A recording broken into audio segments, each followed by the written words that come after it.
ঈশান, তোমাকে কতবার বলেছি আমার কাছে বারবার এই কথা বলবে না? একে তো আমি তোমার বোনের বান্ধবী, তার উপর আমি তোমার সিনিয়র। আমি তো আপনাকে ভালোবাসি আপু। আর ভালোবাসা কোনো পাপ না। আপনি যতই বলেন না কেন, আমি আপনার পিছু ছাড়ব না।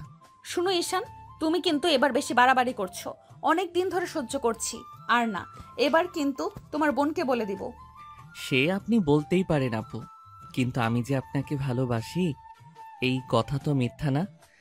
পৃথিবীতে চন্দ্র সূর্য যেমন সত্যি, আমার ভালোবাসাও তেমন সত্যি। এই শোনো, একদম সিনেমার ডায়লগ দিবে না। এইটুকু ছেলে হয়ে এত পাকা কথা বলো কেন? কিভাবে? কি বলছেন আপু? আমাকে আপনার এইটুকু মনে হয়? এতদিনে বিয়ে করলে 2-3টা বাচ্চা থাকতো আমার। ঈশান, এবার কিন্তু অসভ্যতা করছো তুমি। কই অসভ্যতা করলাম আপু? এখনো তো টাচ পর্যন্ত করলাম না, তাতেই এমন করছেন মনে হচ্ছে জড়িয়ে ধরে কিস করছি। তুমি সত্যি একটা অসহ্য। তোমার সাথে কথা বলাই বেকার। থাকো তুমি। একদম আমার পিছু নেবে না, তাহলে কিন্তু ভালো হবে না বলে দিলাম। আরে আপু, শুনুন তো, এখনো তো কিছু শুরুই করলাম না, শুধু শুধু রাগ করছেন। তুলি কিছু না বলে উঠে চলে গেল। তুলি ঈশানের বোন ইরার বান্ধবী, বয়সে তার থেকে 3 বছরের সিনিয়র। ঈশান অনেক আগে থেকেই তুলিকে পছন্দ করে। সে আস্তে আস্তে ভালোবাসায় রূপান্তরিত হয়। আজ 2 বছর যাবৎ ঈশান তুলির পিছনে ঘুরছে, কিন্তু তুলি তাকে কিছুতেই পাত্তা দিচ্ছে না। বেচারাও হাল ছাড়ার পাত্র না। সেও পণ করেছে তুলিকে সে রাজি করিয়েই ছাড়বে।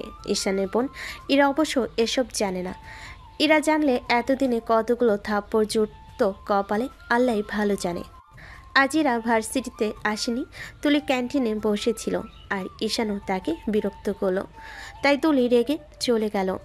তুলি ক্যান্টিন থেকে বেরিয়ে এলো। চারপাশে কোলাহল, তবুও যেন সব শব্দ তার কানে এসে মিলিয়ে গেল এক অচেনা নিস্তব্ধতায়। কফির কাপের ধোঁয়া এখনও তার হাতে লেগে থাকা গন্ধে মনে করিয়ে দিচ্ছে ঈশানের দুষ্টু হাসিটা। ছেলেটা কথায় কথায় রাগিয়ে দেয়, তবু কোথায় যেন অদ্ভুত এক টান আছে ওর মধ্যে, যেটা তুলি নিজেই বুঝে উঠতে পারে না। তুলি ধীরে ধীরে হাঁটছে ভার্সিটি করিডোর দিয়ে। মনে মনে একটা দীর্ঘশ্বাস ফেলো। তুমি জানো না ঈশান, আমি চাইলেও তোমাকে ভালোবাসতে পারবো না। তোমার চোখে আমি যতটা সহজ, ততটা নই আমি। কিছু সম্পর্ক আছে যেগুলো কাছে এলেই ভেঙে যায়। কিছু অনুভূতি আছে যেগুলো যত গভীর হয় তত বেশি নিষিদ্ধ হয়ে যায়।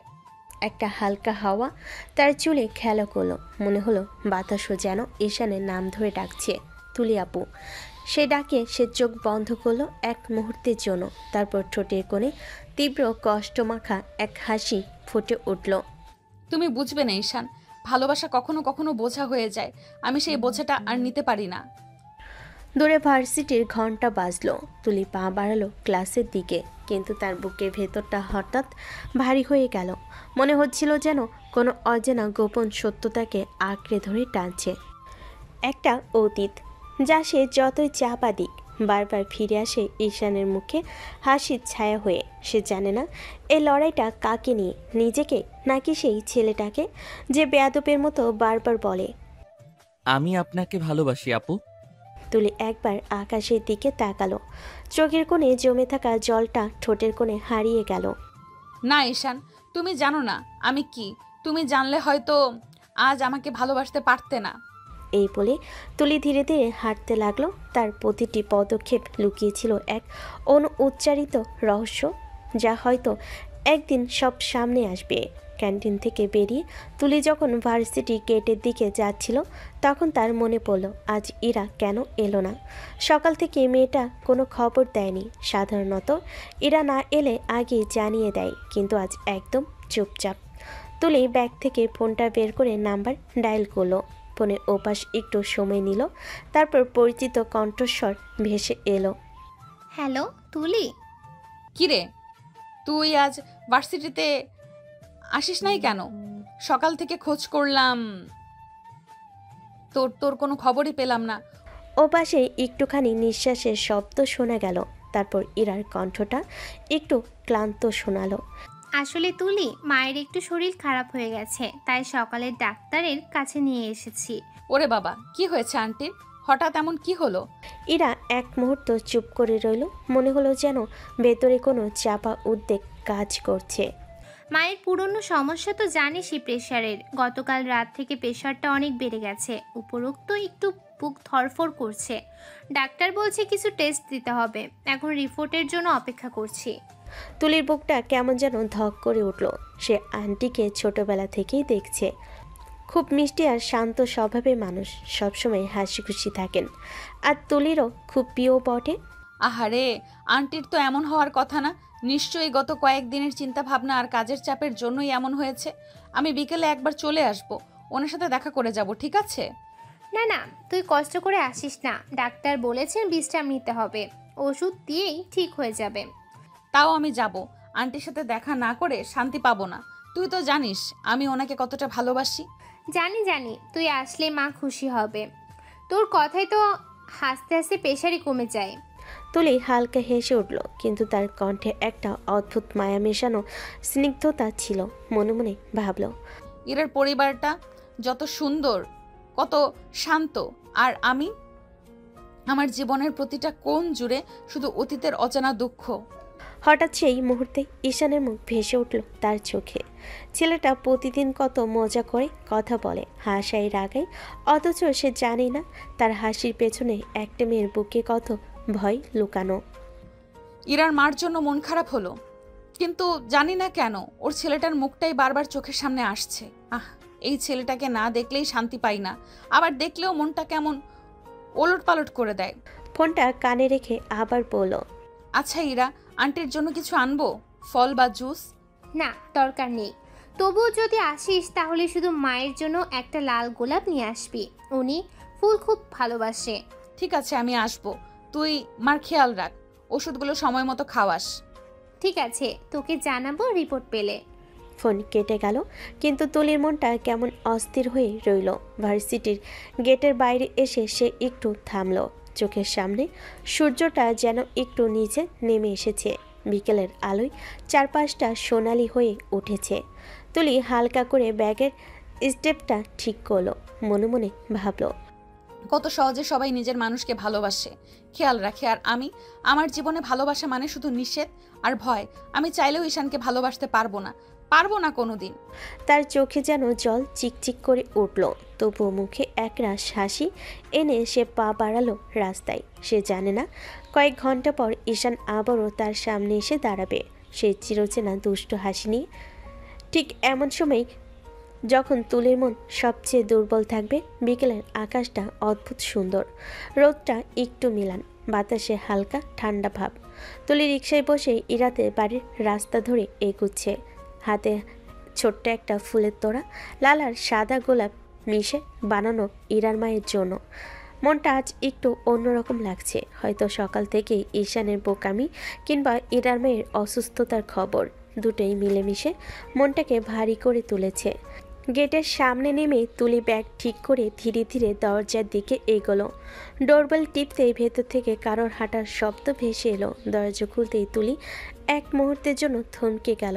দরজায় দাঁড়িয়ে আছে ঈশান, গায়ে হালকা নীল টি শার্ট, মুখে সেই চিরচেনা দুষ্ট হাসি, চুলগুলো এলোমেলো, চোখে সেই চিরচেনা দৃষ্টি যেন বলছে, তুমি এসেছো আমার জন্যই। ঈশান দরজার ফ্রেমে হেলান দিয়ে হেসে বলল, আপনি আমাকে না দেখে থাকতে পারলেন না আপু, তাই সোজা বাড়িতে চলে এলেন। তুলি চোখ ছোট করে তাকালো, এক চুলের জন্য রাগের প্রকাশ মিস করলো না মুখে। বেয়াদব, তোমাকে দেখতে আমি আসিনি, আমি এসেছি তোমার মাকে দেখতে। আন্টির শরীর খারাপ জেনেই আসা, তোমাকে দেখলে তো আমার মাথা ব্যথা বেড়ে যায়। তাই নাকি? কিন্তু দেখছি আমার মাথা ব্যথার ওষুধ হয়ে নিজেই চলে এসেছেন। ঈশান, তোমার কথা বন্ধ করো, একটু সম্মান করতে শেখো বড়দের। বড়দের তো করি আপু, কিন্তু আপনি তো শুধু নামেই বড়, মনে তো একদম ছোট্ট একটা মিষ্টি মেয়ে। তুলির রাগে মুখটা লাল হয়ে গেল। সে কিছু বলার আগেই ভেতর থেকে একটা কণ্ঠ ভেসে এলো, তুলি, তুই এসেছিস? তুলি সঙ্গে সঙ্গে ইরার দিকে তাকিয়ে হাসলো আর ঈশানের সামনে দিয়ে ভেতরে চলে গেল। হ্যাঁ রে, আন্টির শরীর ভালো না, তাই ভাবলাম একবার দেখে যাই। এরা এগিয়ে এসে তুলিকে জড়িয়ে ধরল। আহারে, তুই আসবি ভেবেছিলাম, মা তো তোর কথা বলছিল আজ দুপুরেও। বলছিল তুলি তো কতদিন দেখা দিতে আসে না। আমি আসতামই, কিন্তু ক্লাস আর কাজের চাপে সময় হয় না রে। ইরা মুখে হালকা অভিমান নিয়ে বলল, তুই তো আমাদের ভুলে গেছিস, এক সময় কত ঘন ঘন আসতিস, এখন শুধু পড়া আর কাজ। একটু থেমে ইরা চোখ টিপে বলল, আর আর হয়তো কারোর জন্য সময় পাস না বলেই আর আসিস না। চুপ কর, কি সব উল্টাপাল্টা বলিস? আমার এমন কেউই নাই রে। কিন্তু ঈশান পাশে দাঁড়িয়ে পড়ল। ওটা ঠিক বলেছি আপু, কেউ না হলে কেউ একজন তো আছে, যার জন্য আমার জায়গা খালি হচ্ছে না। চুপ করো ঈশান, একটু ভদ্রতা শেখো না তুমি? আপনি আসলে আমি তো লজ্জায় কথা হারিয়ে ফেলেছি আপু। এইভাবে সামনে আসলে মানুষটা কেমন যেন কাবু হয়ে যায়। তুলি গভীর একটা শ্বাস ফেলল। আমি আন্টির কাছে যাচ্ছি, তুমি দূরে সরে দাঁড়াও। ঈশান হাসতে হাসতে পাশে সরে গেল, কিন্তু তার চোখে দৃষ্টি এক মুহূর্তের জন্য তুলির থেকে সরল না। তুলি ঘরে ঢুকে দেখল ইরার মা সোফায় বসে আছেন, পাশে একটা টেবিলে ওষুধ আর পানির বোতল রাখা। তুলি হাতের ফুলে তোড়াটা এগিয়ে দিয়ে বলল, আন্টি কেমন আছেন আপনি? শুনলাম শরীরটা একটু খারাপ। আরে না মা, এখন অনেকটাই ভালো আছি। তুই এলি দেখে আরো ভালো লাগছে। তুই আসলে ঘরটা কেমন আলোয় ভরে যায়। আমি এসেছি শুধু আপনাকে দেখতে, আপনি একটু বিশ্রাম নিন, এই দেখছি সব ঠিকঠাক হচ্ছে কিনা।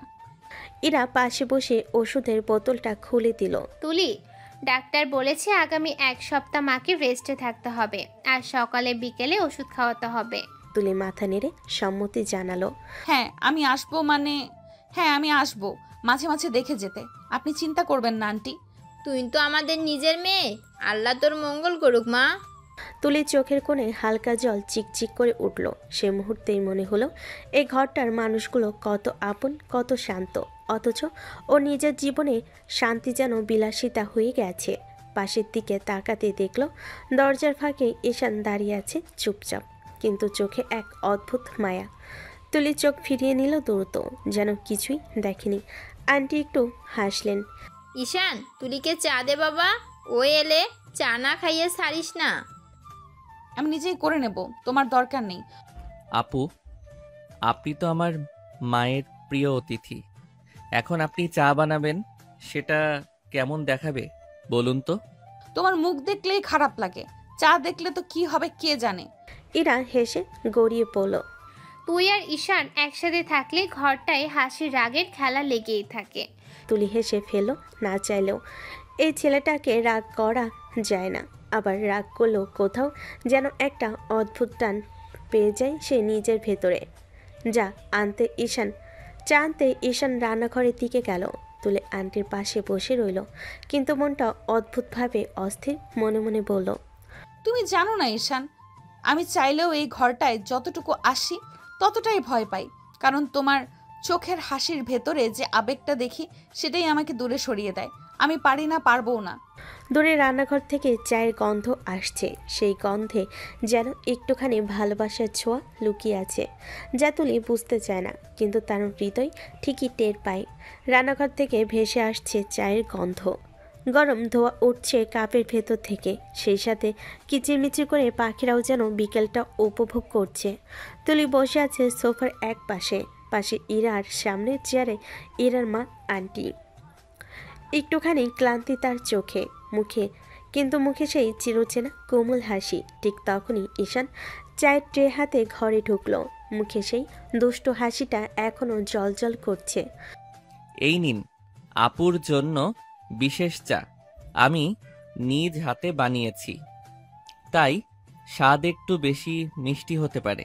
তোমার মিষ্টি কথাগুলোর মতোই কি, হয়তো বুঝে খেতে হবে। একদম হৃদয় ছোঁয়া স্বাদ আপু, ট্রাই করে দেখলেই বুঝবেন।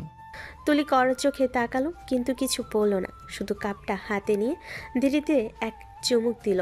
চা খারাপ হয়নি, কিন্তু মুখে সেটা স্বীকার করতে তো নয়ই। মোটামুটি। মোটামুটি না, অসাধারণ। মুখে না বললেও চোখ বলে দিচ্ছে। তুলি ঠোঁট চেপে রইল। এই ছেলেটা না একদম জ্বালিয়ে দেয়, কোথায় যে এমন কথা শিখেছে। আন্টি তখন হাসি মুখে বললেন, তুলিমা, তুই মাঝে মাঝে আসিস আমাদের বাড়ি। তুই এলেই ঘরটা কেমন আলোয় ভরে যায়, সারাদিন মনটা ভালো থাকে, একরকম আনন্দ লাগে। তুলির মুখে কমলা একটা হাসি ফুটলো। এমন কথা বলবেন না আন্টি, আপনি জানেন না আমি আসলে নিজেই শান্তি পাই। আপনার সাথে কথা বললে মনে হয় আমি নিজের বাড়িতে আছি। তাই নাকি মা? তুই আমার মেয়ের মতোই, ইরার বান্ধবী বলে নয়। তুই ছোটবেলা থেকেই এমন ছিলে, শান্ত, ভদ্র, মিষ্টি মেয়ে। আল্লাহ তোকে অনেক সুখ দিবে দেখিস। আন্টির এই দোয়া শুনে তুলি মাথা নিচু করে হেসে ফেল।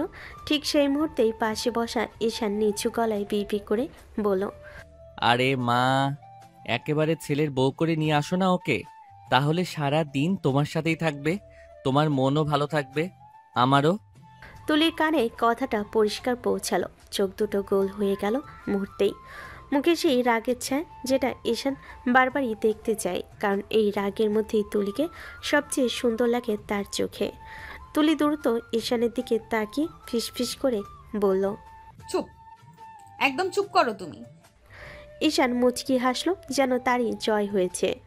কি বলছিস ঈশান? কিছু না মা, আমি বলছিলাম তোমরা গল্প করো, তোমাদের কথা শুনতেও ভালো লাগে। শুনবি কেন না? তুলির মতো মেয়ে তো আর রোজ আসে না ঘরে। তুলি মাথা নিচু করে চুপ করে বসে রইল, কিন্তু মুখে হালকা রাগটা ঢেকে গেল একটা অদ্ভুত লজ্জায়। এরা মজা পেয়ে বলল, ঈশান, তুই না একদম বেহায়া হয়ে যাচ্ছিস দিন দিন। তুলির সামনে এমন কথা বলিস কিভাবে? আরে আমি কি বললাম? আমি তো শুধু বললাম মা আর আপুর গল্প শুনতে ভালো লাগে। এই ছেলে একদম চুপ। আন্টি দেখছেন না আপনার ছেলে কেমন দুর্বিনীত হয়ে গেছে? ঈশান তো ছোট থেকেই দুষ্টু, তুই তো জানিস মা, কিন্তু মনটা ওর খারাপ না। তুলি চুপ করে গেল। জানে আন্টি ঠিকই বলেছেন, ছেলেটার মনটা খারাপ না, বরং অদ্ভুত রকমের সোজা। সেই সরলতাই হয়তো মাঝে মাঝে নিজের মনটাও কেমন নরম হয়ে যায়। ইরা বলে ওঠে, চল আমি তোকে মায়ের ওষুধগুলো দেখাই, কিভাবে খাওয়াতে হবে বলেছে ডাক্তার। তুলি মাথা নেড়ে উঠে গেল ইরার সাথে। ঈশান পেছন থেকে তাকিয়ে দেখল তুলি গা ভর্তি চুলগুলো হালকা বাতাসে তুলছে, আর প্রতিটি পদক্ষেপ যেন ওর ধৈর্যের পরীক্ষা নিচ্ছে। মনে মনে সে বলল, তুমি যত দূরে যাও তুলি আপু, আমি ততটাই তোমার দিকে টান অনুভব করি। তুমি জানো না, তোমার একবারের হাসিতেই আমার পুরো পৃথিবী বদলে যায়। আর ঘরের কোণে বসে থাকা আন্টি তখনও হাসি মুখে বললেন, এই মেয়েটাকে কেন জানি নিজের মনে হয়, আল্লাহ জানে, হয়তো কোনো দিন সত্যিও আমার ঘরে আসবে একদিন। আর তুলির অজান্তেই ঈশানের মুখে সেই দুষ্ট হাসিটা ফিরে এলো। আপু, আপনি একদিন আমারই হবেন, এটা আমি জানি। গল্প করতে করতে কখন যে সন্ধ্যা নেমে এসেছে কেউ টেরই পায়নি। ঘরে হালকা বাতাস ঢুকছে পর্দা উড়িয়ে, আর দূরে আজানের ধ্বনি ভেসে আসছে। টেবিলে ইরা কিছু নাস্তা এনে রেখেছে, চা, বিস্কিট আর সামান্য চানাচুর। সবাই মিলে হাসি আড্ডার মধ্যে খাচ্ছে, যেন দিনের ক্লান্তি কোথাও মিলিয়ে গেছে। তুলি ঘড়ির দিকে তাকিয়ে বলে, ওরে বাপরে, এতটা বাজে? এখনই যেতে হবে আমাকে। মা রাগ করবে, সন্ধ্যা পেরিয়ে গেলে একদম ভালো চোখে দেখে না। এত তাড়াতাড়ি চলে যাবি নাকি তুলি? একটু গল্প কর, এখনই তো এসে বসলি। থাক না রে, কাল ক্লাসও আছে। তাছাড়া মা একা থাকে, দেরি করলে মন খারাপ করে। তা ঠিকই বলেছো মা, মেয়েরা বাসার বাইরে থাকলে মায়েদের চিন্তা হয়, এই তো সবারই নিয়ম। তবে তুই কিন্তু খুব কমই আসিস আমাদের বাড়ি, মাঝে মাঝে এসে যাস। তুই এলেই মনে হয় ঘরটা কেমন প্রাণ ফিরে পায়। তুলি চোখে একটুখানি মায়া জমল। আন্টির এই স্নেহের কথাগুলো তার মন ছুঁয়ে গেল। এমন কথা বলবেন না আন্টি। আমি এলেই যদি আপনি এত খুশি হন, তাহলে প্রতিশ্রুতি রইল, আসবো আবার শীঘ্রই। হ্যাঁ মা, কথা দিলি কিন্তু। দিলাম, এখন উঠি, দেরি হয়ে যাচ্ছে। ঠিক আছে মা, তবে একা যেতে দেব না। ঈশান, তুই তুলিকে পৌঁছে দিয়ে আয়, সন্ধ্যা হয়ে গেছে। মেয়েটা একা যাবে কেমন করে?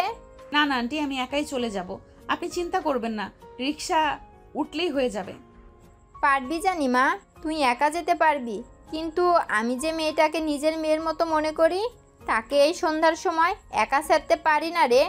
ঈশান, তোকে বললাম পৌঁছে দিয়ে আয়। তুলি কিছু বলতে যাচ্ছিল, ঠিক তখনই পাশে দাঁড়িয়ে থাকা ঈশান মুচকি হেসে ফিসফিস করে বলল, দেখলেন তো আপু, মাও এখন আমার পক্ষে। আপনি না চাইলেও এখন আমাকে সহ্য করতেই হবে রাস্তায় যাবার সময়টুকু।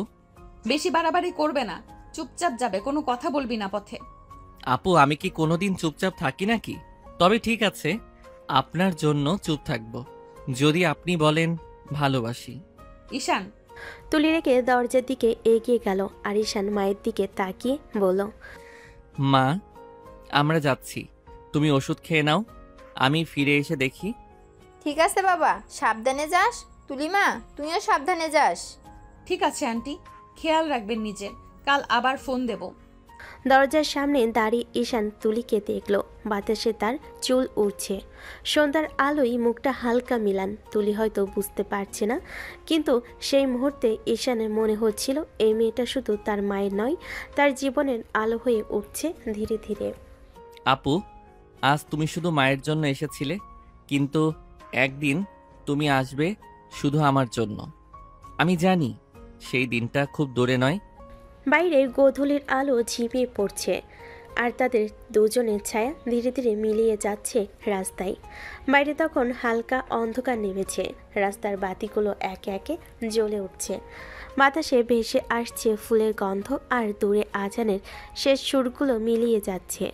শহরের কোলাহলে তুলি দরজা পেরিয়ে বেরোতেই ঈশান এগিয়ে এসে বাইকের চাবিটা ঘোরালো।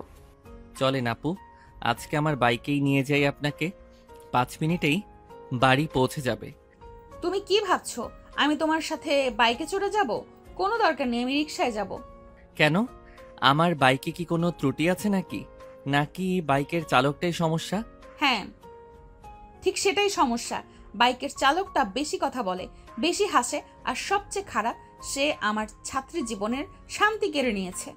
আপু, আপনি এমন বললে মানুষ ভাববে আমি কোনো দুষ্টু প্রেমিক। আমি তো স্রেফ আপনাকে পৌঁছে দিতে চাচ্ছি।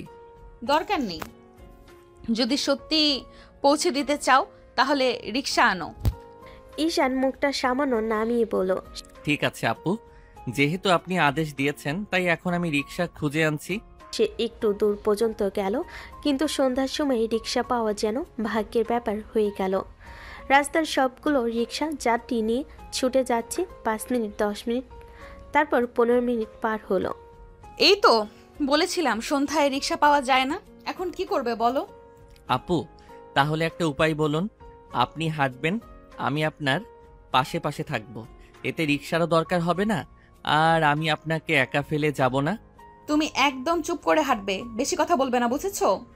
চেষ্টা করব, তবে আমি নিশ্চয়তার গ্যারান্টি দিতে পারছি না। তুলি বিরক্ত মুখে এগিয়ে চলো। রাস্তার দুই ধারে বাতিগুলো ছায়া ফেলছে, কুকুরে ঘেউ ঘেউ আওয়াজ ভেসে আসছে দূর থেকে। পাশে হাঁটতে হাঁটতে ঈশান একদম চুপ থাকলো কয়েক মিনিট, তারপরে আবার কথা শুরু করলো। আপু জানেন, আজ আপনি যখন মাকে হাসাচ্ছিলেন তখন আমার মনে হচ্ছিল আপনি আমাদের পরিবারের অংশ। আমার মা আপনাকে কতটা পছন্দ করে বুঝতে পারছেন তো? তোমার মা অনেক ভালো মানুষ, ওনার মতো মানুষ খুব কম আছে। আমার মায়ের মতোই আপনিও তো ভালো, শুধু একটু বেশিই কঠিন। আমি কঠিন বলেই তোমার মতো পাকা ছেলেদের সামলাতে পারি।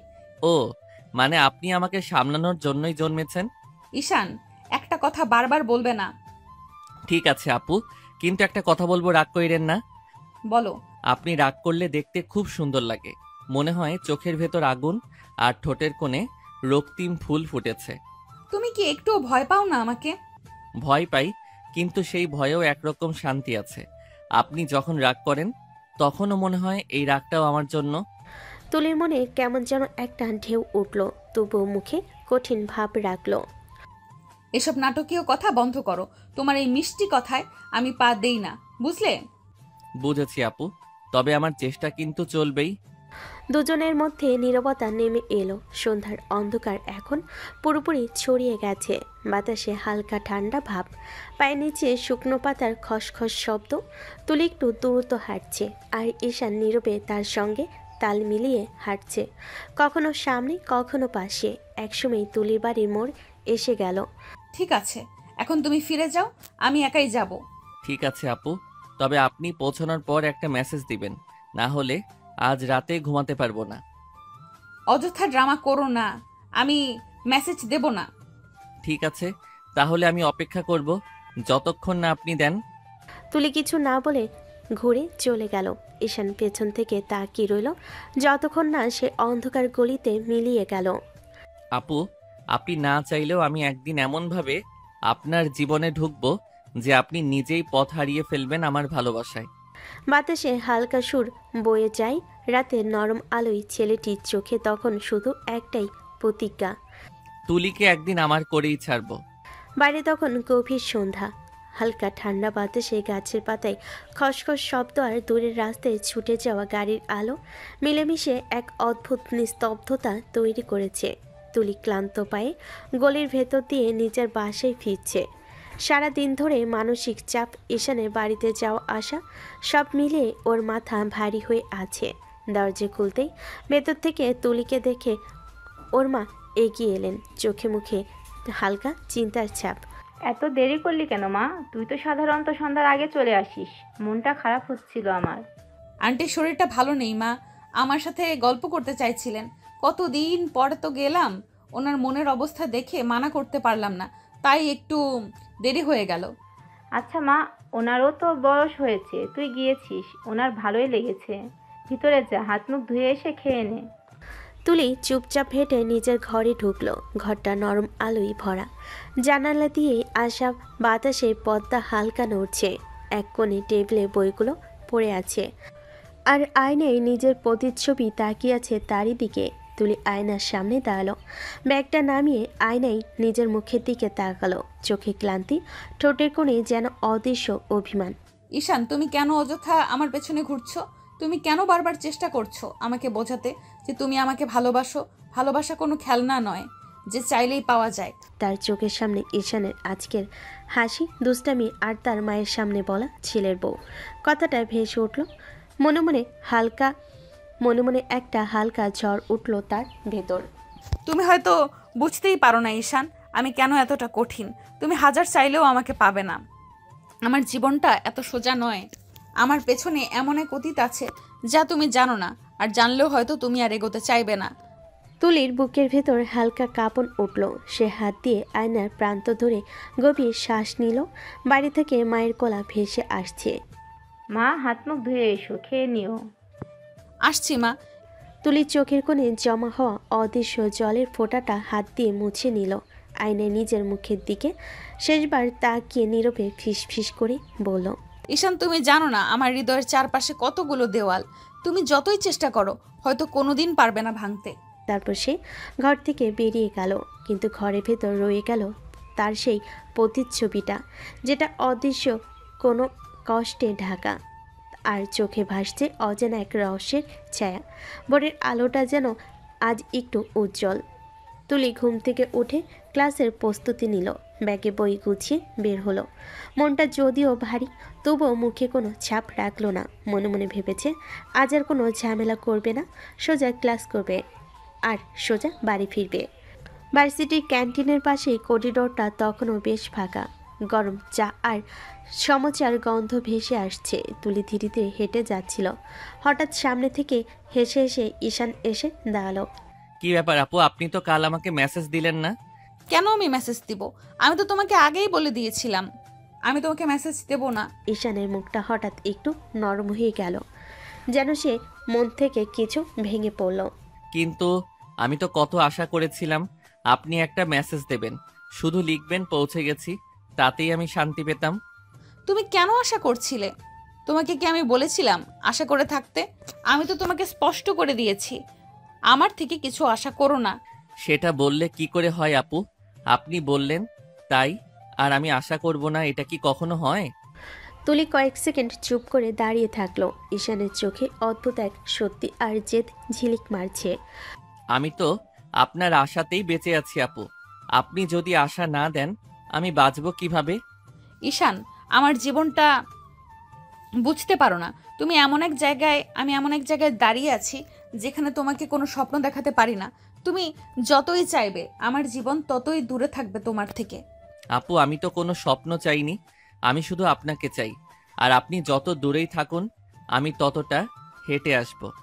তুলির বুকের ভেতর কেমন যেন একটা কাঁপন উঠল, তবু সে মুখ শক্ত করে দাঁড়িয়ে রইল। তুমি যে সব কথা বলো সব কেবল গল্প, জীবন কিন্তু গল্পের মতো না ঈশান। জীবন গল্পের মতো না জানি, কিন্তু আপনার সাথে থাকলে সেটাও সুন্দর হয়ে যায়। তুলির মনে হচ্ছিল যত সে দূরত্ব রাখতে চাইছে ঈশানের এক একটা বাক্যই ততই এসে দেওয়াল ছুঁয়ে ফেলছে, অথচ সে নিজের মনের ভেতর ঝড় প্রকাশ করল না। এসব বন্ধ করো ঈশান, তোমার বয়সটা খেলাধুলার পড়াশোনার, আমার পেছনে ঘোরার নয়। পড়াশোনা করছি, খেলাধুলা করি, কিন্তু আপনার থেকে মন সরাতে পারি না আপু। দুজনের মধ্যে হালকা বাতাস বয়ে গেল। আশেপাশের ছাত্রছাত্রীরা কেউ কেউ তাদের দিকে তাকাচ্ছে। তুলি সেটা টের পেয়ে মুখ ঘুরিয়ে নিল, আর ঈশান দাঁড়িয়ে রইল এক জায়গায়, চোখে একরাশ দৃঢ়তা নিয়ে। আপু, আপনি না চাইলেও আমি আপনার কাছে একদিন এতটাই আপন হয়ে যাব যে আপনি নিজেই বলবেন, ঈশান আমাকে ছেড়ে যেও না। তুলি ধীরে ধীরে হাঁটতে শুরু করলো, আর ঈশান পেছন থেকে তাকিয়ে রইল। তার চোখে তখন অভিমান নয়, ছিল শুধুই একরাশ অটল প্রতিজ্ঞা। ক্যাম্পাসের সকালে হালকা রোদ নেমে এসেছে। ঈশান, আমি চাই তুমি আমার থেকে দূরে থাকো। ঈশান মৃদু হেসে মাথা নাড়ল। আপনি যতই বলেন দূরে থাকি, আমি পারবো না। আপনি জানেন না আমি আপনাকে কতটা। ঠিক তখনই পিছন থেকে হঠাৎ এক কণ্ঠস্বর। কিরে, তোরা কি কথা বলছিস সেখানে দাঁড়িয়ে দাঁড়িয়ে? তুলি আর ঈশান দুজনেই ঘুরে তাকালো। ইরা এসে দাঁড়িয়েছে, মুখে দুষ্টু হাসি। তুলি ইরার দিকে তাকিয়ে কড়া গলায় বলল, কথা কোথায় বলছি, তোর ভাই বিরক্ত করছে আর আমি দাঁড়িয়ে দাঁড়িয়ে সহ্য করছি। ইরা হা হা করে হেসে উঠল।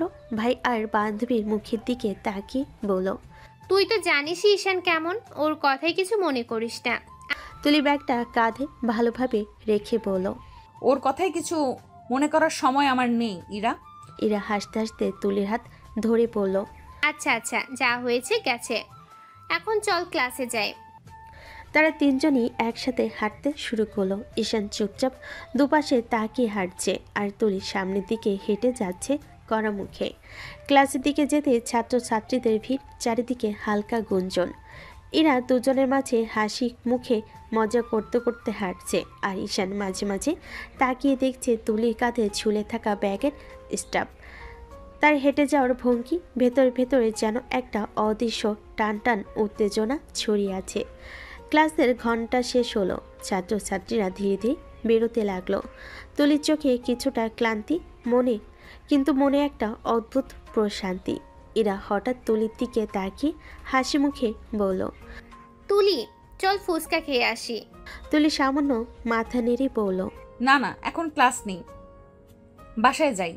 এরা ছোট্ট দুষ্টামি করে তুলির হাত ধরে টেনে বলল, আরে চল তো। তুলির চোখ বড় হয়ে গেল, কিন্তু এরা দুষ্টু চোখের দিকে তাকিয়ে কিছু বলতে পারল না। এরা আবার একবার শক্ত করে হাতটা ধরলো, যেন স্পষ্ট করে বোঝাচ্ছে চলতে হবে। তার দুজন ধীরে ধীরে ক্যাম্পাসের রাস্তায় হেঁটে চলল। বাতাসে হালকা হিমেল অনুভূতি, চারপাশে ছাত্রছাত্রী কোলাহল, আর এরা অবিরাম গল্প করতে লাগলো। তুলির চোখে অদ্ভুত একটা হাসির ছায়া ফোটালো। কিছুক্ষণের মধ্যেই তারা ফুচকার দোকানের সামনে এসে দাঁড়ালো। দোকানটা ছোট কিন্তু পরিচিত। ভেতর থেকে ধোঁয়া আর ঝাঁঝ ফুচকার গন্ধ বাতাসে মিশে আছে। এরা দোকানের দিকে তাকিয়ে বলল, মামা, ঝাল ঝাল করে ফুচকা বানিয়ে দেন তো 2 প্লেট। ফুচকা মামা হাসি মুখে বলল, আচ্ছা ঠিক আছে মা, তোমরা বসো, বানিয়ে দিচ্ছি। তুলি একটু দূরে দাঁড়িয়ে ইরার দিকে তাকালো। ইরার চোখে আনন্দ ঝিলিক, আর মুখে ছোট্ট হাসি। তুলিও হেসে উঠল, কিন্তু কিছুটা লাজুক। সে জানতো ইরা সবসময় তাকে এইভাবে খুশি রাখার চেষ্টা করে। তারা বসে পড়ল। চারপাশে শব্দ, ফুচকার গরম ধোয়া, ঝাল ফুচকার গন্ধ সব মিলিয়ে যেন এক অদ্ভুত স্নিগ্ধ মুহূর্ত তৈরি করলো। এরা ইতস্তত প্রথম প্লেট তুলে তুলির দিকে এগিয়ে দিল। নে তুলি, তুই আগে খা। তুলি ধীরে ধীরে একটা ফুচকা মুখে নিল। ঝালের ধোয়া চুমুকের সাথে গন্ধে ভরিয়ে দিল অচেনা একটা আনন্দ, ছোট্ট একটা শান্তি। ইরা পাশে বসে খাচ্ছে, হাসছে, আর তুলির দিকে বারবার চেয়ে দেখছে। কেমন লাগছে? মজা লাগছে। তুলির চোখে খুশি ছোঁয়া। ফুসকার ঝাল আর আনন্দের এই ছোট্ট মুহূর্তটি তাদের সম্পর্কের মধ্যে একটা নরম ছোঁয়া বইয়ে দিচ্ছে। এরা জানে তুলির জীবনে এই মুহূর্তগুলো খুবই অমূল্য। আর তুলি যদিও ভেতরে নানা চিন্তা, সেই ছোট্ট ফুচকার আনন্দে যেন হালকা করে মনটা ভরে উঠল। ফুচকার দোকানে বসে তারা খাচ্ছিল গরম ফুচকার ধোয়া, ঝালের কেশমেশ আর ছোট্ট কথোপকথনের মধ্যে হালকা হাসি। হঠাৎ বাইরে থেকে পরিচিত এক চেনা ছেলেটার পদধ্বনি শোনা গেল। ঈশান দোকানের দিকে ঢুকলো, চোখে চেনা দুষ্টু হাসি, মুখে সেই চিরচেনা টান। ঈশান ধীরে ধীরে এগিয়ে এসে ইরার দিকে তাকিয়ে বলল, আপু, তোমার বান্ধবী তো ঝালে পুরো লাল হয়ে গেছে। যে ঝাল খেতে পারে না তাকে ঝাল দিয়েছো কেন? তুলি চোখ বড় বড় করে তাকালো একটু রেগে। তোমাকে কে বলেছে আমি ঝাল খেতে পারি না? ঈশান হাসলো, চোখের কোণে ছেলে মানুষই ঝিলিক। সেটা তো আপনার মুখ দেখেই বোঝা যাচ্ছে। চোখ মুখ লাল হয়ে মনে হচ্ছে আগুন বের হচ্ছে। এটার তো কোনো ব্যাপারই না। ফুচকা যদি ঝাল না হয় তাহলে সেটা খেয়ে মজা নেই। দেখছিস, তুই তো সত্যি ঝাল পছন্দ করিস। ঈশান ঠোঁটের কোণে মুচকি হাসি নিয়ে তুলির দিকে তাকালো। কিন্তু আমি তো জানি ঝালই তোমার সবচেয়ে বড় চ্যালেঞ্জ, আর সেই চ্যালেঞ্জ মোকাবেলা করতেই তো আসল মজা। তুমি আবার কি বোকামি শুরু করছো? ঈশান হাতটা সামান্য এগিয়ে দিয়ে ফুচকার প্লেটের দিকে ইঙ্গিত করলো। তুলি না না, দেখি কতটা ঝাল সহ্য করতে পারছেন। আমার চোখে এই ঝাল আর আপনার লাল মুখ দেখেই মনে হচ্ছে আপনি একদম সাহসী। হেসে উঠল, কিন্তু লজ্জা লুকাতে পারল না। ও, তুমি তো সত্যিই বোকা, শুধু ফুচকার জন্য এত কথা। ঈশান আবার ইরার দিকে তাকিয়ে বলল, আপু, তুমি তো দেখছো ফুচকা খেতে খেতে এভাবে হাসতে পারে। যদি ঝাল না থাকতো তাহলে কি এমন রঙিন প্রতিক্রিয়া দেখাতো? তুলি ফুচকার আরেকটি লুচি হাতে তুলে মুখে নিয়ে বলল, তুমি যা খুশি বলো, কিন্তু ফুচকা যদি ঝাল না হয় তাহলে এটা খাওয়ার কোনো মজা দেয় না। দেখছিস তুলি, তুলি তো সত্যি ঝাল পছন্দ করে। তুই খা তো তুলি, ঈশানও সবসময় মজা খোঁজে। ফুচকার ঝাল, হাসি আর ছোট্ট দুষ্টামি এই মুহূর্তে তাদের মধ্যে যেন অদ্ভুত এক বন্ধনের সৃষ্টি হলো। তুলির চোখে এক অজানা উজ্জ্বলতা, ইরার হাসিতে শান্তি আর ঈশানে দুষ্ট মিষ্টি সব মিলেমিশে এক ছোট্ট এক পৃথিবী তৈরি করলো। ঈশান তুলির দিকে তাকিয়ে আরও বলল, জানেন, ফুচকা শুধু ঝাল দিয়ে মজা হয় না, সঙ্গে এই হাসি আর প্রতিক্রিয়াও তো লাগে। এরা ফুচকা খেতে খেতে দুজনের দিকে তাকালো। আহা, তোমাদের কথা শুনলেই মনে হচ্ছে পুরো ঝাল ফুচকার স্বাদ আরো বাড়লো। তিনজন বসে ফুচকা খাচ্ছিল, হাসছিল, আর হালকা ঝালের ধোয়া আর গরম আড্ডায় বিকেলটা যেন আরও দীর্ঘ হয়ে গেল।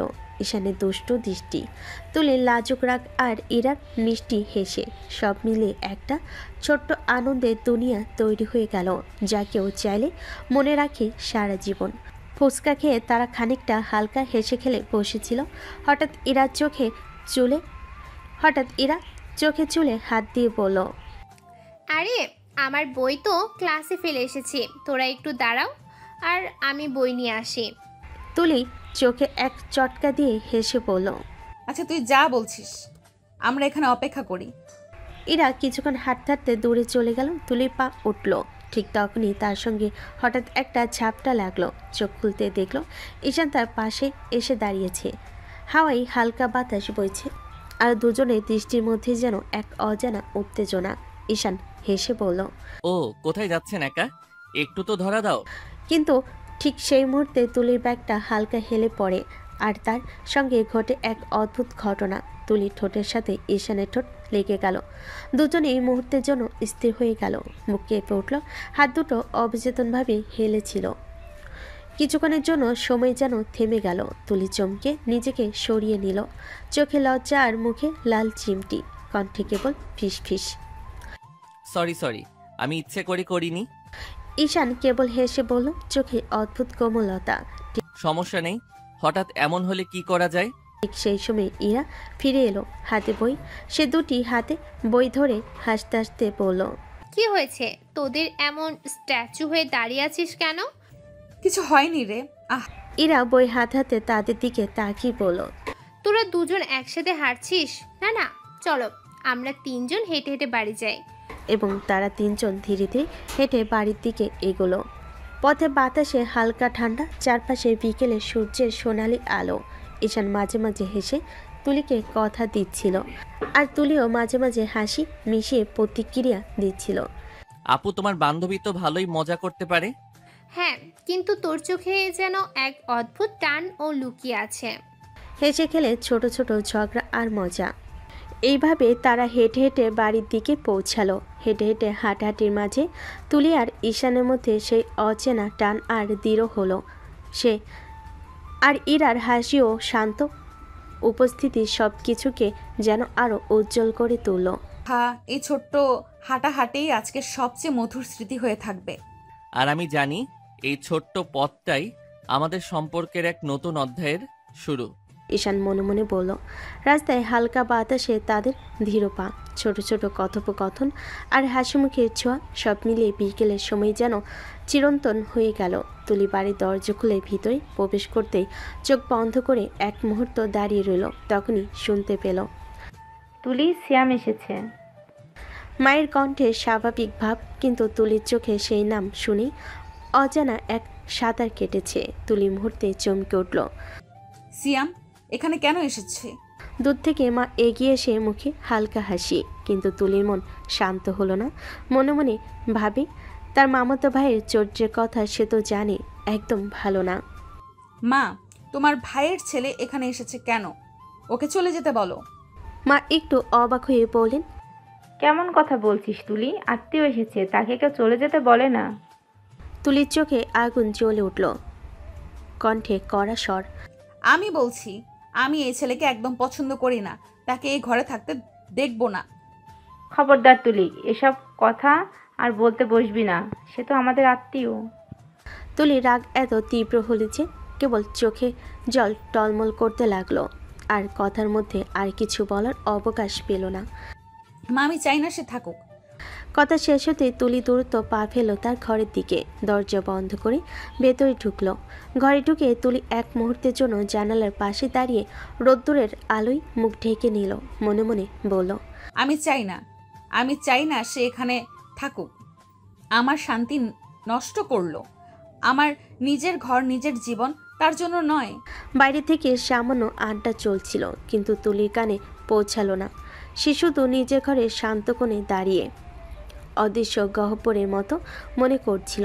নিজেকে রক্ষা করার এক অদ্ভুত চেষ্টা। তুলে রাগ আর অস্বস্তি দুটোই চোখে ঝলমল করছিল।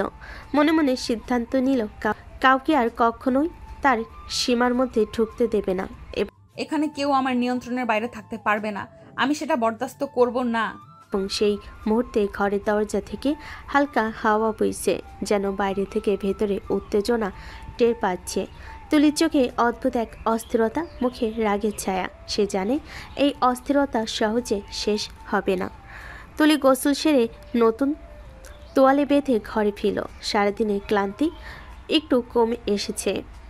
নিজের কক্ষটা আজ পরিষ্কার ও শান্ত লাগছে, কিন্তু ঘরে ঢুকতে সে চমকে গেল। তার খাটের উপরে কেউ বসে আছে। প্রথমে স্তম্ভিত হয়ে রইল সিয়ামের চোখটা সরাসরি তুলির দিকে বাজে একদম চাহনি, যেমন কোনো কিছুকে নখ তর্পণে যাচাই করছে। তুলি আঞ্চলিক তন্ন তন্ন করে দেখে মায়ের কথা, আড্ডায় আলাপ কিছু দূরে যেন ধকল দেয়। বুকটা হঠাৎ জোরে জোরে ধক করে উঠল। অস্বস্তি ও রাগ একসঙ্গে মুখে উঠে এলো। তুলি সোজাসুজি তাগাদা করে বলল, কণ্ঠে তীব্রতা, আপনি আমার ঘরে কেন এসেছেন? এখনই বেরিয়ে যান। শ্যাম একটু হেসে দোয়াটে চোখে বলে উঠল, বাহ, বড় হয়তো খুব সুন্দর হয়ে গেছিস, তোকে দেখে মনে হচ্ছে একেবারে হট। তুলির গা কেঁপে উঠল। অচেনা যে ভাবের সঙ্গে তার শরীর মনকে দেখে বলা হলো, সেটা একেবারে অপমানজনক। সে কটু স্বরে বলল, আপনি একদম বদমাইশ লোক। এক্ষুনি বেরিয়ে যান, না হলে আমি মাকে সব বলে দিব। শ্যামের মুখে অচেনা এক ছলনা। ধীরে ধীরে এসে তুলির দিকে এগিয়ে এলো। হাতে ছিল এমন ভঙ্গি যেন কোন অধিকার সে নিজের মনে করেছিল। কথা কুলিয়ে বলল সুঘোষে, বল, কি বলবি? তুলি নিজের জায়গা উৎসাহ করে বলল, মাকে বলবো আপনি আমাকে বাজে কথা বলেছেন। কিন্তু শ্যাম থামল না।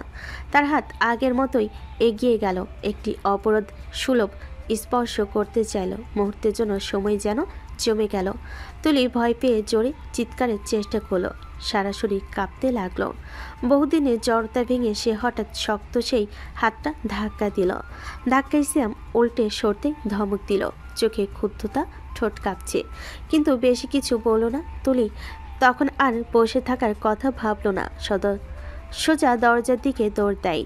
দরজা টেনে বন্ধ করে অন্য কক্ষের ভিতর ঢুকে পড়ল। পেছন দিকে গলায় কম্পিত কণ্ঠে বলে উঠল, এখান থেকে বেরিয়ে যান শয়তান।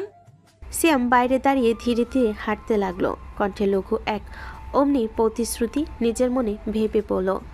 তোকে আমি নিজের করেই নেব। তুলির বুক এখনো উত্তপ্ত।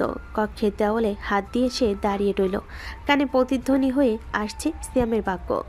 মুখে আসলো এক তীব্র সাপ মিশ্রিত রাগ। সে নিজের ভেতরে একটা প্রতিজ্ঞা করল, কেউ তাকে কখনো অপমান করতে পারে না, আর কাউকে দিয়ে তাকে ভয় পেতে হবে না।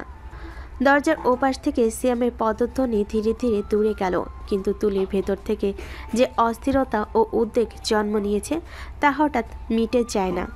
সে জানে এই আঘাত একেবারেই ছোট নয়। তুলির কণ্ঠ কঠিন করে বলল নিজের সঙ্গে, আমি কাউকে আর আমার সীমানায় ঢুকতে দেব না। কেউ যদি ভয় দেখায় তবে আমি দাঁড়িয়ে লড়ব।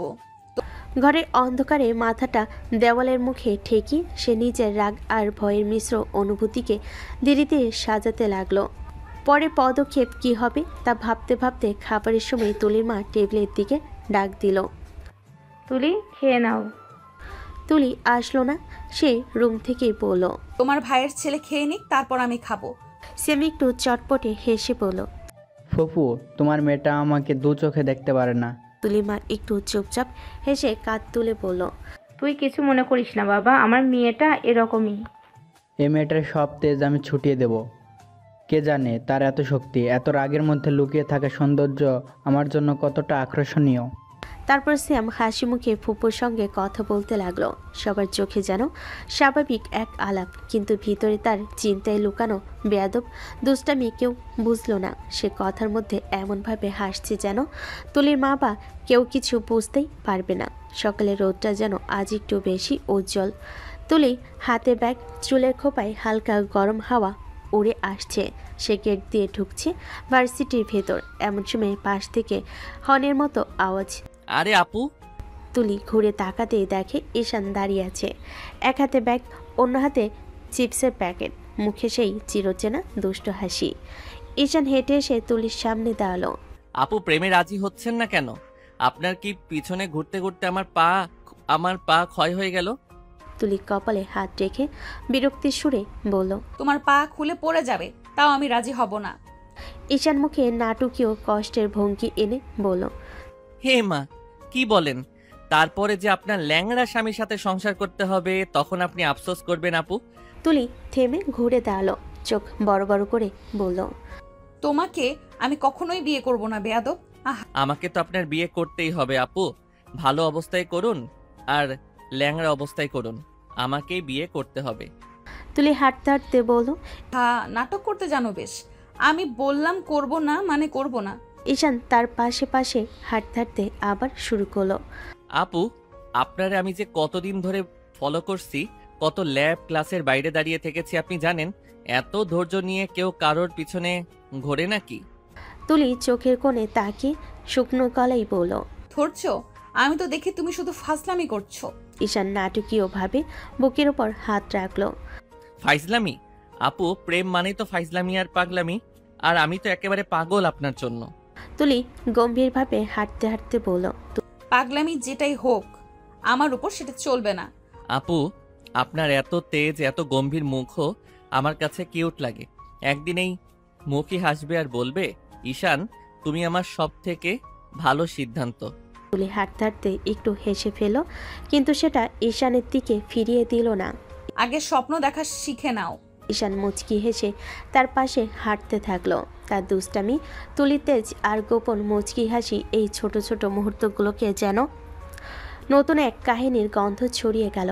ক্যাম্পাসের গলি দিয়ে তিনজন এগিয়ে আসছিল, ঈশান তার দুই বন্ধু। হালকা রোদ পড়ন্ত বিকেলের গরমটা চিরচেনা কোলাহল নিয়ে সবকিছু ধীরে ধীরে ফিকে করে দিচ্ছে। হঠাৎই একজন বন্ধু কণ্ঠ উঁচু করে বলল, কিরে, তুই খালি তুলি আপুর পিছনেই ঘুরিস? তোদের কিছু চলে নাকি? ঈশান চটি মুখে হাসি ছিটিয়ে দিল।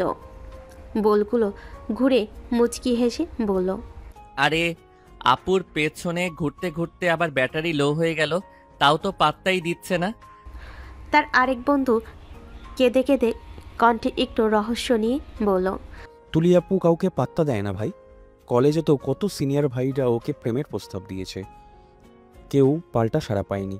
আর তুই তো জুনিয়র, তার মধ্যে বান্ধবীর ছোট ভাই, তোকে কোনোদিনও পাত্তা দেবে না, বুঝলি? ভিড় পাতালেই অল্পের জন্য থেমে গেল। ঈশানের গলার টোনটা একটু নরম হলেও চোখে অটল এক দৃঢ়তা ছিল। সে ধীরভাবে কণ্ঠের এক মিষ্টি সাহস মিশিয়ে বলল, পাত্তা না দেয়া পর্যন্ত আমিও হাল ছাড়ছি না। আমি শুধু ঘুরছি না, আমি ধীরেই কাজ করছি, মন জয় করেই ছাড়বো। বন্ধুরা একেবারেই হতবাক। কেউ হেসে ছেড়ে দিল, কেউ খুনসুটি করে বলল, কথা বড় করিস না, দেখবি তুই ক্লাসের বাইরে ব্যবহারিস হয়ে আছিস। ঈশান কাঁধ টালাই। তার কথাই ছিল এমন এক অদম্য বিশ্বাস। ওর প্রতিটা না আমার কাছে একটা চ্যালেঞ্জ। আমি জানি ওর মধ্যে একটা কারণ আছে, কখনোই সহজে কারো কাছে গলবে না। তবু আমি থামবো না। ওর ভালোবাসা পেতে হলে আরো ধৈর্য, আরো শ্রদ্ধা, আর সবার উপরে সচেতনভাবে আরো বিশ্বাস করে এগোতে হবে। সেই পথে হাঁটতে হাঁটতে ঈশানের বন্ধুদের মুখে সেই রাগ চালাকি মিলেমিশে কেবল হাসি উঠল। আর ঈশানের ভেতরকার সংকল্পটা যেন আরও গভীর হলো। একজন ছেলে আরেকজন মেয়ের পাশে দাঁড়ানোর তাকে বোঝায়, আর ধীরে ধীরে সেই দূরত্ব কমানোর একটি স্থির অঙ্গীকার। দুদিন পরে সকালে কলেজের ক্যাম্পাসটায় একটু ব্যস্ত মনে হচ্ছিল। সবাই নিজের নিজের কাজ নিয়ে ব্যস্ত, কিন্তু ইরার মুখে ছিল একটা আলাদা উজ্জ্বলতা। কারণ দুদিন পরে তার জন্মদিন। হঠাৎই ইরা তুলির দিকে তাকিয়ে বলল, তুলি, পরশু আমার জন্মদিন, দাওয়াত তোকে। তুলি চমক দিয়ে ইরার দিকে তাকালো, হালকা হাসি ছিটিয়ে বলল, আরে তোর বার্থডেতে দাওয়াত দেওয়ার দরকার কি? আমি তো একাই চলে যাব, তোকে বলার প্রয়োজন নেই। ইরা একটু লাজুক গলার স্বরে কিন্তু দৃঢ়ভাবে বলল, তুমি একা যে কত আসবি তা তো ভালো করেই জানো। মনে আছে মা অসুস্থ ছিল, তুই গিয়েছিলি, তারপর আর একবারও আর যাসনি। মা তোর কথা কত করে বলে জানিস তো। তুলির চোখে এক ঝলক রহস্যময়ী ভাব মেলে এলো। সে ধীরে ধীরে বলল, আরে দেখছি সামনে তো ফাইনাল পরীক্ষা, পড়াশোনার চাপ খুব, তাই তো এবারও যেতে পারিনি। আচ্ছা, এত কথা শুনতে চাই না, জন্মদিনের দিন আগেই চলে আসবি। আচ্ছা ঠিক আছে, আমি সকালে চলে আসব। দুজনে কথোপকথন শেষ হলো, কিন্তু দুজনের মনে একটা অদ্ভুত উচ্ছ্বাস। এরা খুশিতে কুকড়ে উঠল। দুদিন পরে সকালটা একটু উজ্জ্বল মনে হচ্ছিল। আজ ইরার জন্মদিন। তুলির বুকটা একটু উত্তেজনায় দ্রুত ধুকছে।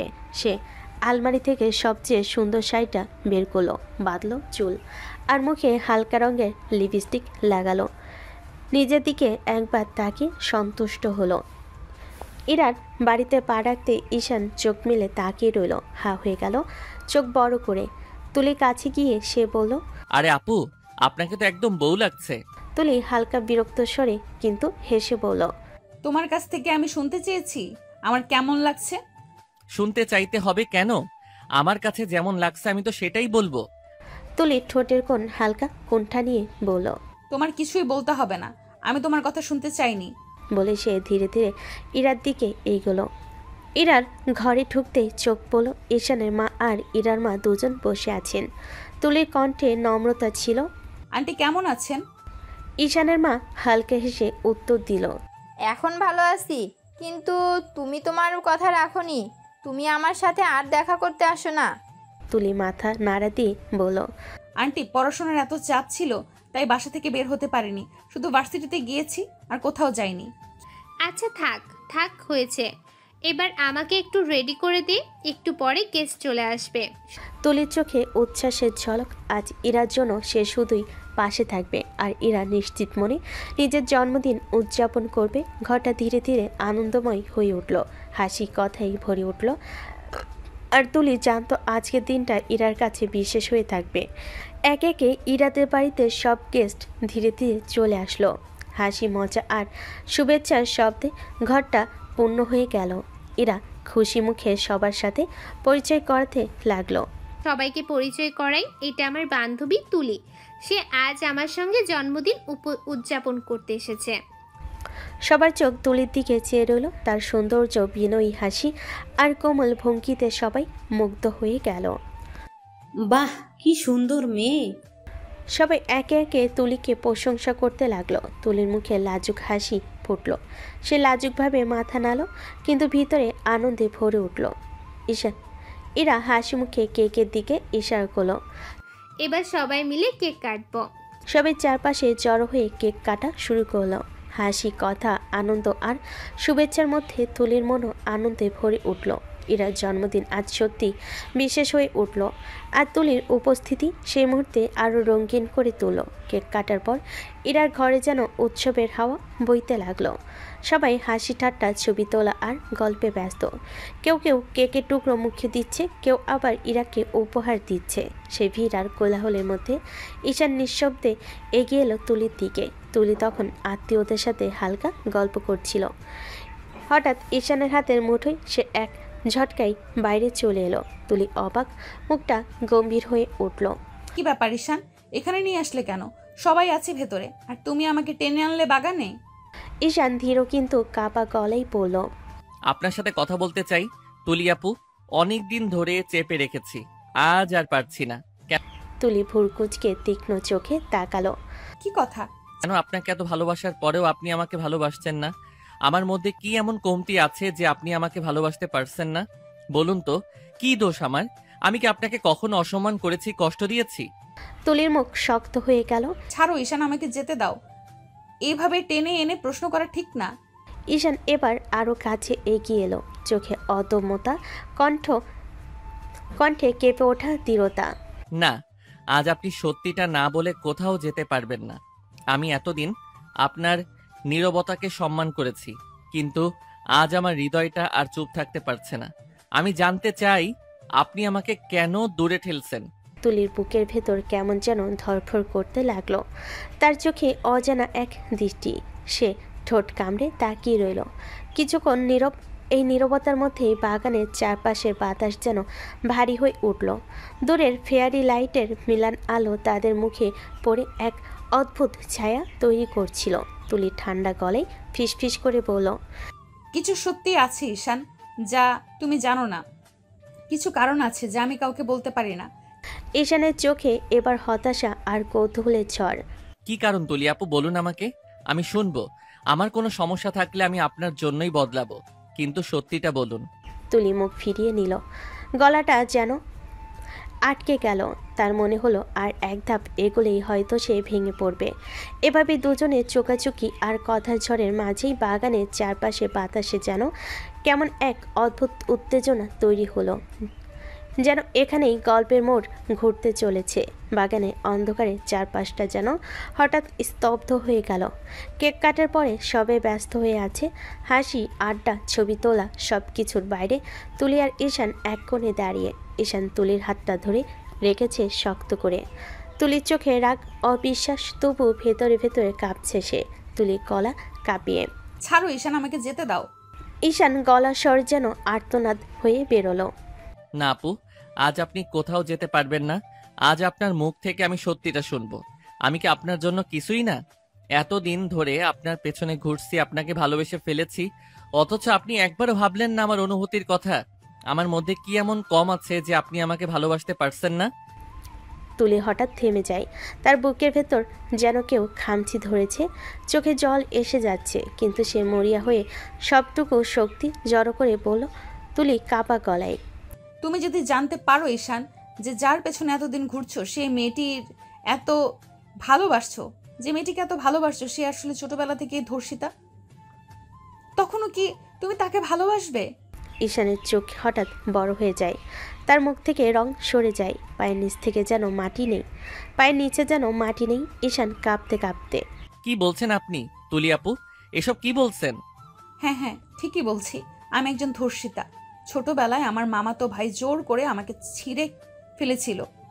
যে দাগ, যে লজ্জা, যে যন্ত্রণা আমার জীবনে ঢুকেছে, সেটা আজ পর্যন্ত আমি কাউকে বলতে পারিনি, এমনকি আমার মাকেও না, কাউকেই না। তার গলা ভেঙে যায়। বুকের ভেতর থেকে জমে থাকা যন্ত্রণা বেরিয়ে আসে ঢেউ হয়ে। তুমি জানো ঈশান, আমি চাইনি তোমার প্রতি আমি দুর্বল হই, চাইনি তুমি আমার কাছে এসে দাঁড়াও, কারণ আমি জানি পৃথিবীর কোনো ছেলে এই কথা জানার পর আর কাউকে ভালোবাসতে পারে না। সবাই চায় তার বউ পবিত্র হোক। আমি তো পবিত্র নই, আমি পবিত্র হয়ে গেছি। তুমি চলে গেলে আমি কষ্ট পাবো, কিন্তু অন্তত এই যন্ত্রণার মধ্যে আরেকটা যন্ত্রণা বাড়বে না। তাই আমি এতদিন চুপ থেকেছি। বলো তো, এত কিছু জানার পরও তুমি আমাকে ভালোবাসবে? ঈশানের চোখ জল নেমে আসে, তার ঠোঁট কাঁপছে। সে হঠাৎ তুলির দু কাঁধ ধরে দাঁড়িয়ে থাকে কিছুক্ষণ। ঈশান ভারী গলায়, আপনি কেন ভাবলেন যে আমি আপনাকে ভালোবাসবো না? আপনার যে কষ্ট, যে অভিজ্ঞতা, সেটা তো আপনার দোষ নয়, সেটা তো আপনি চাননি। আপনি ভুক্তভোগী অপরাধী নন। আপনি এখনো সেই মানুষটা যাকে আমি ভালোবাসি। আপনি কি ভাবেন ভালোবাসা শুধু শরীরের পবিত্রতার জন্য হয়? আপনি যদি ভেতর থেকে পরিষ্কার থাকেন, আপনার হৃদয় যদি সৎ হয়, সেটাই সবচেয়ে বড় পবিত্রতা।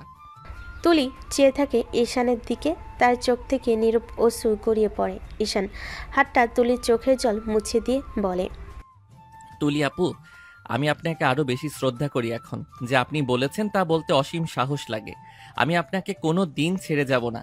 আপনি আমার কাছে যেমন ছিলেন তেমনই থাকবেন, হয়তো তার থেকেও বেশি। তুলির বুকের ভেতর সমস্ত ভার যেন এক মুহূর্তে ভেঙে পড়তে চায়, কিন্তু সে নিজেকে সামলে রাখে।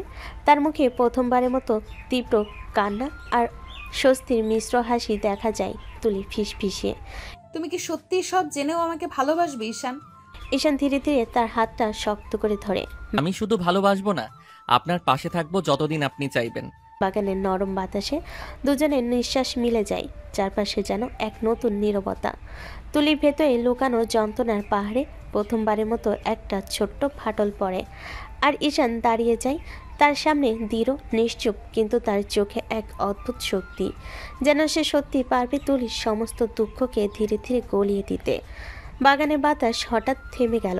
কেক কাটার পরে যে কোলাহল ছিল ঘরের ভিতর, তার এক বিন্দু ছায়াও নেই এখানে। চাঁদের আলো পাতার ফাঁক গলে এসে পড়েছে তুলির কাঁপতে থাকা মুখে। ঈশানের কথা শেষ হতেই তুলি কিছুক্ষণ স্থির হয়ে দাঁড়িয়ে থাকে।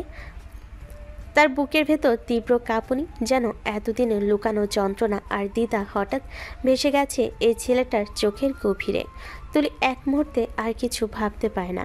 তার বুকের সব জমে থাকা ভার, লুকানো লজ্জা, যন্ত্রণা, অভিমান সব কিছু যেন ভেঙে চুরমার হয়ে বেরিয়ে আসে এক ঝলকে। সে হাতটা এগিয়ে গিয়ে ঈশানের বুকের ভেতর মুখ লুকিয়ে জড়িয়ে ধরে।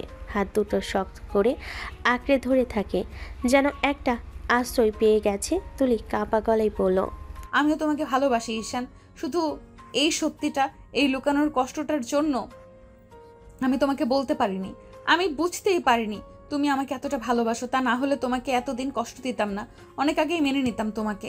তুলির কণ্ঠ ভেঙে যায়। কান্না আর স্বস্তির ঢেউ মিলেমিশে তার চোখ ভিজিয়ে ফেলে। ঈশান নিঃশব্দে তার মাথায় হাত রাখে। তার চোখেও জল, কিন্তু ঠোঁটে নরম আশ্বাসময় এক হাসি। তুলি, আপনি যদি সত্যি লুকিয়ে রাখেন, তার মানে এই নয় যে আমি আপনাকে ছেড়ে যাব। আজ থেকে আর কিছু লুকোবেন না। মাথা তুলে তাকাই ঈশানের দিকে। তার চোখে কেমন যেন শিশুর মতো সরল আস্থা আর গভীর ভালোবাসা। ঈশান দুহাতে তুলির মুখটা ধরে রাখে। দুজনে চোখে এক নীরবতা। তারপর ঈশান ধীরে ধীরে তার মুখটা কাছে টেনে আনে। চাঁদের আলোয় তাদের দুজনের নিঃশ্বাস মিশে যায়। তুলির ঠোঁট কাঁপছে, চোখ বন্ধ হয়ে আসে। ঈশান খুব আস্তে তার ঠোঁটে ঠোঁট ডুবিয়ে দেয়। প্রথমে নরম যত্নশীল স্পর্শ। তুলির হাত ঈশানের কাঁধে শক্ত হয়ে যায়, কিন্তু মুহূর্তটা যত গাঢ় হয়, ঈশানের ঠোঁট তত গভীর হয়, ততটা তীব্র হয়। সে হালকা করে কামড়ে নেয় তুলির নিচের ঠোঁট, আরেকবার চেপে ধরে। একটা অদ্ভুত আবেগের ঢেউ তাদের দুজনের মধ্যে ঘিরে ধরে। তুলি বুকের ভেতর জমে থাকা দীর্ঘশ্বাস বেরিয়ে আসে ঈশানের নিঃশ্বাসে মিশে।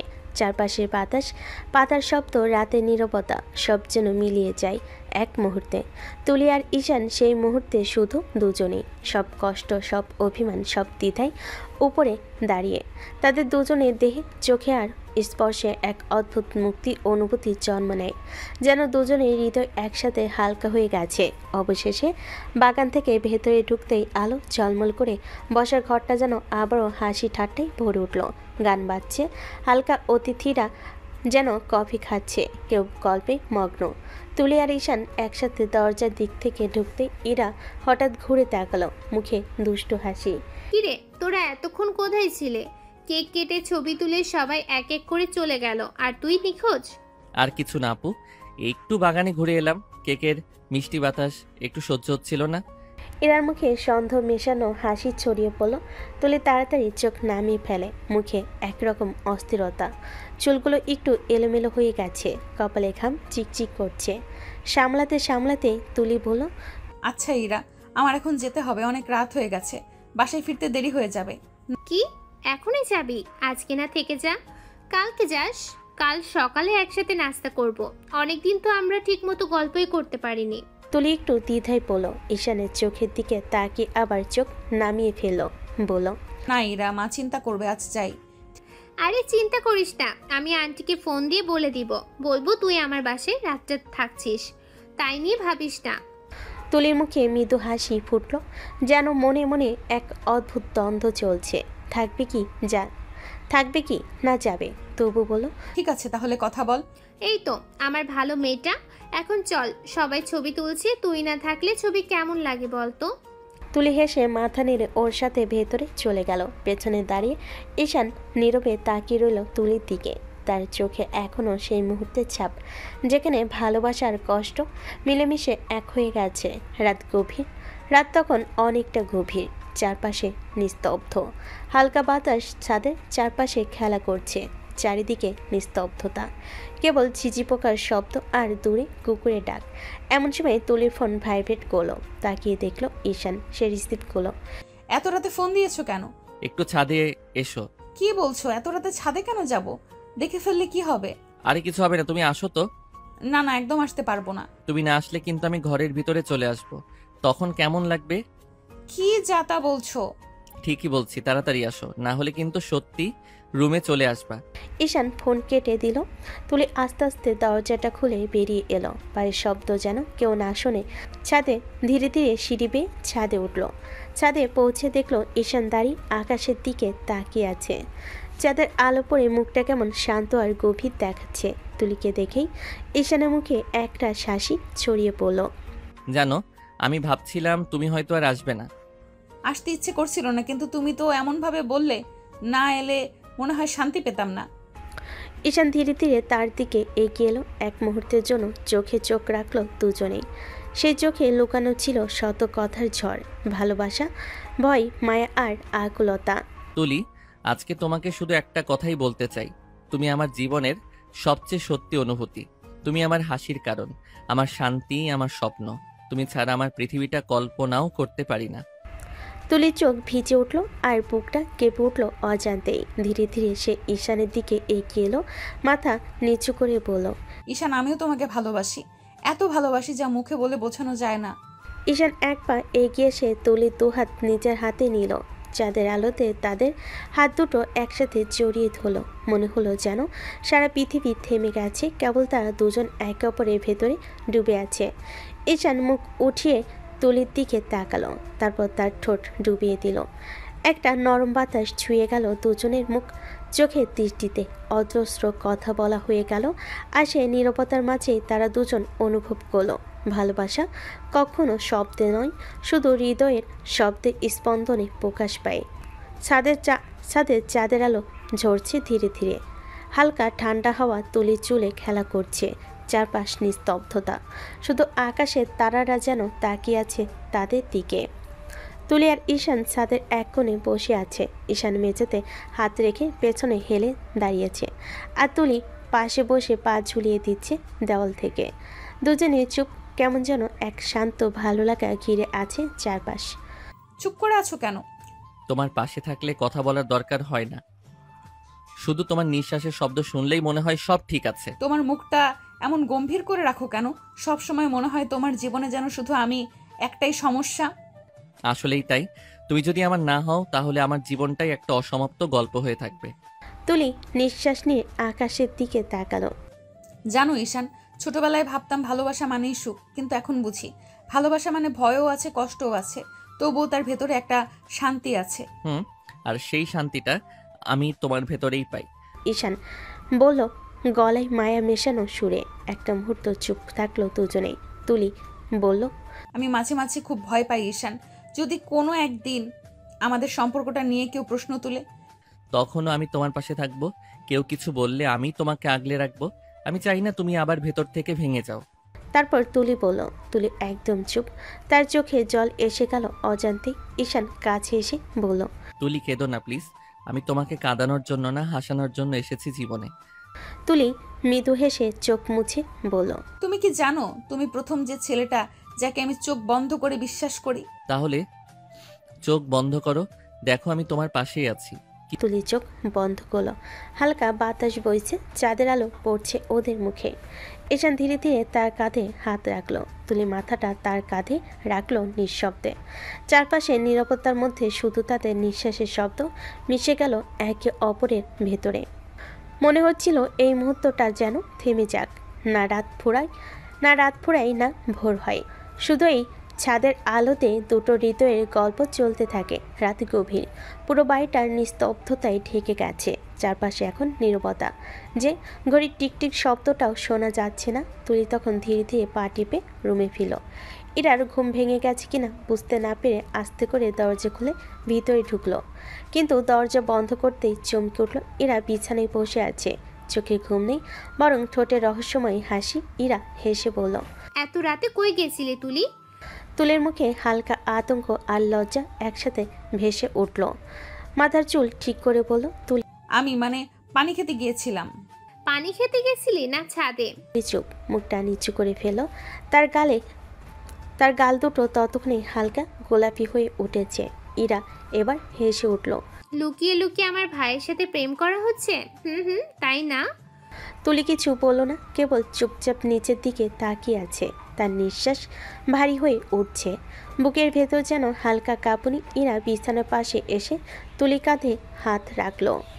ভয় পাস না, আমি অনেক আগেই জানি ঈশান্ত তোকে ভালোবাসে, সেটা তো লুকানোর ছিল না। কিন্তু তুই যে ওকে ভালোবাসিস সেটা জানতাম না রে। তুলি ধীরে মাথা তুলল, চোখে লজ্জা, মুখে এক ফোঁটা মৃদু হাসি। জানিস ইরা, আমি নিজেও জানতাম না কখন যে ওকে এতটা পছন্দ করতে শুরু করেছি। আজ ওর চোখের দিকে তাকিয়ে বুঝেছি আমি ওকে ছাড়া থাকতে পারবো না। আহারে, প্রেমে পড়ে গেছিস তো পুরোপুরি। ঈশান এমন একটা পাগল, কিন্তু জানিস ওর যত্ন পাগলামির পেছনেও একরাশ যত্ন লুকিয়ে রাখে। ও ছোটবেলা থেকে এমন, যাদের ভালোবাসে তাদের জন্য সব করতে পারে। তুই ওর জীবনে এসেছিস, আমি খুশি হয়েছি তুলি। আমার ভাইটা লুকিয়ে হাসছে আজকাল। তুলির গাল লাল হয়ে উঠল। সে ধীরে বলল, জানি না এরা ভবিষ্যতে কি হবে, কিন্তু একটা কথা বলতে পারি, আমি ওর পাশে থাকবো সব সময়। আমার ভাইয়ের জন্য এর চেয়ে ভালো কাউকেই পারতাম না রে। ইরা মুচকি হেসে ওর কাঁধে মাথা রাখলো। দুজনেই কিছুক্ষণ চুপ করে রইল। বাইরে তখন হালকা বাতাসে জানালার পর্দা নড়ছে, দূর থেকে কুকুরের ডাকে রাতটাও আরো নিস্তব্ধ লাগছে। ইরা আস্তে বলল, এখন ঘুমিয়ে পড়, সকালে ঈশান আবার তোকে ফোন দিবে নিশ্চয়ই। জানি না, কিন্তু আজকের রাতটা আমি কোনোদিন ভুলতে পারবো না। দুজনেই লাইট নিভিয়ে শুয়ে পড়ল। ইরার মুখে শান্তির হাসি, আর তুলির চোখে এক মায়াবী ঝিলিক, যেন তার হৃদয়ে ঠিক একমাত্র প্রেমের এক নতুন অধ্যায় শুরু হলো। ভোরের আলো ধীরে ধীরে জানালা ভেদ করে ঘরে ঢুকছে। ইরার বাসায় সকালবেলা এক অন্যরকম সজীবতা ছড়িয়ে পড়েছে। রান্নাঘর থেকে ভেসে আসছে গরম পরোটার গন্ধ, চায়ের কাপে ফুটন্ত ধোঁয়া উঠছে, আর সবাই একে একে নাস্তার টেবিলে জড়ো হচ্ছে। তুলি একটু লজ্জায় আবার একটু অপরিচিত ভাব নিয়ে টেবিলের পাশে এসে বসলো। ইরা সাথে সাথেই বলল, আয় আয় তুলি, বস। আজ কিন্তু মা নিজে হাতে পরোটা বানিয়েছে তোর জন্য স্পেশাল। ঈশানের মা মুখে মিষ্টি হাসি এনে বললেন, হ্যাঁ মা, তুই তো এখন আমার মেয়ের মতোই। কাল তোকে দেখে মনে হচ্ছিল আমার ছোট মেয়েটাই যেন ফিরে এসেছে। তুলি মিষ্টি করে হেসে বলল, আপনি এমন বললে আমি কিন্তু আর যেতে পারবো না আন্টি। ঈশানের মা সঙ্গে সঙ্গে একটু মন খারাপের ভান করে বলেন, তাই তো মা, তুই চলে গেলে তো আবার আমাকে ভুলে যাবি। না না, এমন কথা বলবেন না, আমি কেমন করে আপনাকে ভুলবো। এরা তখন পাশ থেকে মজার ভঙ্গিতে বলল, তাহলে মা একটা কাজ করো, তুলিকে পার্মানেন্ট রেখে দাও না। পার্মানেন্ট মানে কিভাবে রাখবো বলতো? আমার তো আর বড় ছেলে নাই। বড় ভাই তো কি হয়েছে, ছোট তো আছে। তুলি ততক্ষণে চা খেতে খেতে কাশতে শুরু করলো। মুখে লজ্জার ছায়া, গাল দুটো টকটকে লাল। ঈশান পাশ থেকে ঠোঁটে হাসি চেপে তাকিয়ে আছে তার দিকেই। ঈশানের মা একটু হেসে বলেন, কী সব বলিস ইরা, তুলি তো সিনিয়র। আরে মা, এই যুগে সিনিয়র জুনিয়র বলে কিছু থাকে নাকি? এখন ভালোবাসা মানে সমান অধিকার। ঈশানের মা কফির কাপটা নামিয়ে মৃদু হেসে বলেন, তাহলে তো ভালোই হবে ব্যাপারটা। ভাবতে হবে না মা, আমি তো বলে দিচ্ছি, তুলি ছাড়া আর কারোর সাথে ঈশানের মানায়ও না। এই কথা শুনে তুলি পুরোপুরি চুপ হয়ে গেল, মুখ নিচু, কিন্তু ঠোঁটের কোণে মৃদু হাসি খেলা করছে। ঈশান তার দিকে তাকিয়ে মজা করে বলল, কি ব্যাপার, আজ তোমাকে কিছুটা লাজুক লাগছে? কাল রাতে তুমি এমন ছিলে না তো। চুপ, সবাই শুনে ফেলবে। ইরা আর তার মা দুজনেই হাসিতে ফেটে পড়লেন। ঘরটা মুহূর্তেই হাসির শব্দে ভরে গেল। সকালে রোদ তখন পুরোপুরি ঘরে ঢুকে পড়েছে। টেবিলের উপর গরম পরোটা, ডিম ভাজি আর হাসি ঠাট্টার সেই মিষ্টি পরিবেশ, সব মিলিয়ে যেন একখণ্ড পারিবারিক ভালোবাসার দৃশ্য। তুলি মনে মনে ভাবে, এই ঘর, এই মানুষগুলো, এরা কত আপন হয়ে যাচ্ছে ধীরে ধীরে। হয়তো সত্যি ইরার কথাটা ভুল না, পার্মানেন্ট থেকে গেলে আনন্দটা বেশি হতো। তার চোখে এখন এক ফোঁটা হাসি, মুখে হালকা লাজুক হাসি। তার চোখে তখন এক ফোঁটা আলো, মুখে হালকা লাজুক হাসি। পাশে বসা ঈশানও চুপচাপ তাকিয়ে আছে ঠিক সেই হাসির দিকেই, যেন সে এক মুহূর্ত পুরো পৃথিবীটা থেমে গেছে তাদের দুজনের মাঝে। 3টি বছর কেটে গেছে, সময়টা যেন উড়ে পালিয়েছে পাখির ডানায় চেপে, কিন্তু তাদের ভালোবাসা ঠিক আগের মতোই রয়ে গেছে, অনন্ত, মিষ্টি আর গভীর। ইরার বিয়ে হয়ে গেছে অনেক আগে। সে এখন স্বামীর সঙ্গে অন্য শহরে থাকে। বাড়িটা আগের মতো কোলাহলময় না হলেও স্মৃতিগুলো ঠিকই রয়ে গেছে প্রতিটা কোণে। ঈশান এখন পড়া শেষ করে ভালো একটা চাকরিতে যোগ দিয়েছে। ব্যস্ততা বেড়েছে, কিন্তু তুলির জন্য সময় বের করতে সে কোনোদিনই ভুলে না। রাতের শেষে যখন শহরটা নিস্তব্ধ হয়ে যায়, তখনই শুরু হয় তাদের প্রতিদিনকার সবচেয়ে প্রিয় সময়, ফোনে গল্প করা, হাসাহাসি, একটু অভিমান। সেই রাতও ঠিক তেমনই ছিল। তুলি নিজের ঘরের জানালায় পাশে বসে চাঁদের আলোয় তাকিয়ে আছে। ফোনে ঈশানের কণ্ঠ ভেসে আসছে। হ্যালো, কি করছো তুমি? কিছু না, চাঁদ দেখছি, তোমার কথা মনে পড়ছে। আমি কিন্তু এখনো চাঁদকে হার মানাতে পারি তোমার চোখের সামনে। ঈশান, ভাবো তো, দেখতে দেখতে 3টা বছর কেটে গেল। সময়টা কিভাবে পার হয়ে গেল বুঝতেই পারলাম না। মনে হচ্ছে যেন কালকেই প্রথম দেখা হয়েছিল আমাদের। প্রথম কথা, প্রথম ঝগড়া, প্রথম ভালোবাসা। জানো তুলি, ভালোবাসা যদি সত্যি হয় তাহলে সময় তার কোনো হিসাব রাখতে পারে না। দিন যায়, মাস যায়, বছর পেরোয়, এমনকি যুগও কেটে যায়, কিন্তু ভালোবাসা সেটা কখনো কমে না, বরং সময়ের সাথে আরো গভীর হয়, আরো শক্ত হয়। কিন্তু ভয় পাই, কখনো যদি এই দূরত্ব আমাদের আলাদা করে দেয়। দূরত্ব শুধু শরীরের হয় তুলি, মনের না। তুমি আমার প্রতিদিনের সকাল, আমার রাতের শেষ ভাবনা। যতই সময় যাক, যতই দূরত্ব আসুক, আমাদের ভালোবাসা সে আগের মতোই থাকবে, একদম অটুট, একদম নিজের মতো। তুলির চোখ ভিজে উঠল।